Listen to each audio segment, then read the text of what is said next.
नमस्कार दर्शक बंधु।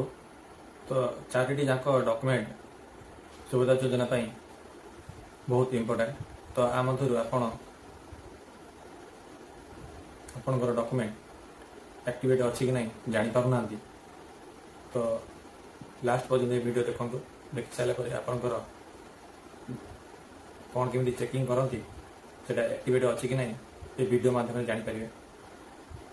आपण घरे बसी ये जो चारिटी डॉक्यूमेंट चेकिंग करें।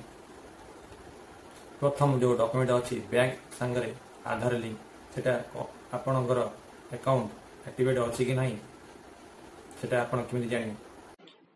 ये क्रोम ब्राउजर पर क्लिक करूँ। कलापर ये माई आधार लिखुँ।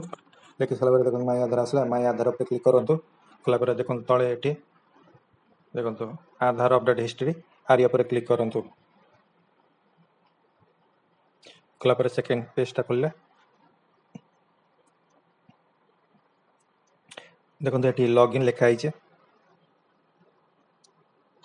जो लॉगिन ये लॉगिन पर क्लिक करूँ। कलापर ये आपंकर आधार नंबर दे दिखाँ। कैप्चर कोड कंप्लीट कर लॉगिन ओटीपी पर क्लिक करूँ। कलापर ओटीपी आप मोबाइल जाइए जोटा आपंकर आधार सागर लिंक थे जो मोबाइल नंबर टी आधार सागर लिंक थे से ओटीपी जाइए ये कंप्लीट करूँ। ओटीपी ये ओटीपी दे दी लॉगिन पर क्लिक करूँ।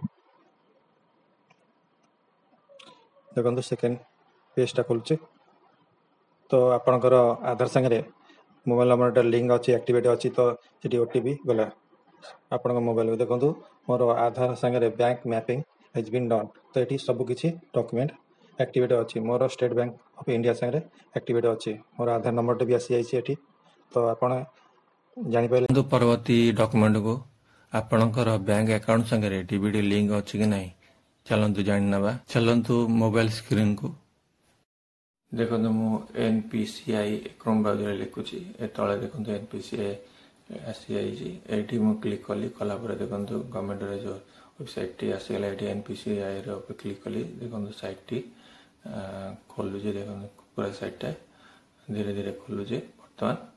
तो देखो मो मोबाइल मुझा डेस्कटॉप साइट को क्लिक करी राइट करदेली।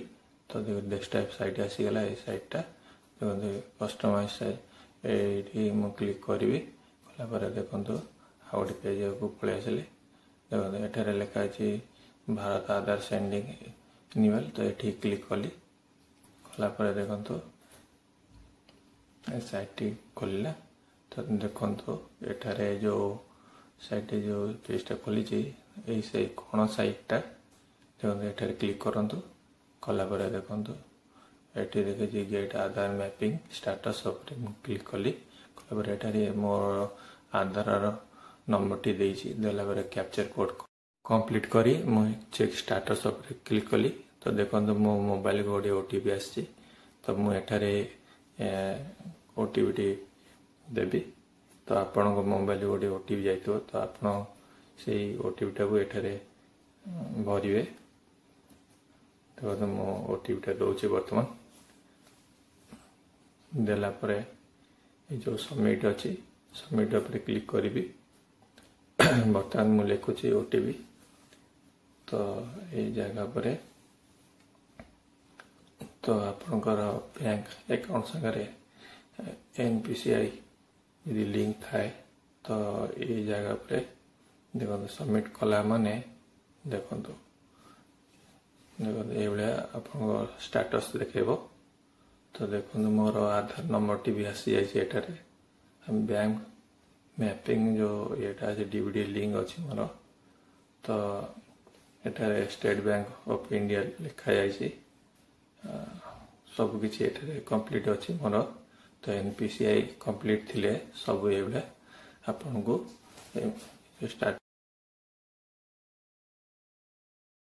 परवर्ती डॉक्यूमेंट लास्ट डॉक्यूमेंट जहाँकि आपण बैंक अकाउंट संगे मोबाइल नंबर टे लिंक अच्छी कि नहीं एक्टिवेट अच्छी कि नहीं से जानी ना मुझे कॉल करुच्ची। देखो मोर ये मिनी स्टेटमेंट आसीगला।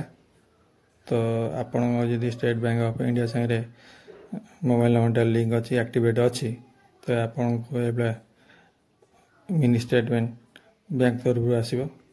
तो आप जापर आपंकर बैंक अकाउंट संगे मोबाइल नंबर टी एक्टिवेट अच्छे चारिटी डॉक्यूमेंट आपणकर एक्टिवेट अच्छे कि नहीं आपण जापारे जदि आपणकर मोबाइल नंबर टी अलग कौन सी बैंक अकाउंट संगे लिंक अच्छी आपण मुझे कॉल कली से टाइप कॉल करी आपणकर मिनी स्टेटमेंट आपण बैंक अकाउंट नहीं पारे।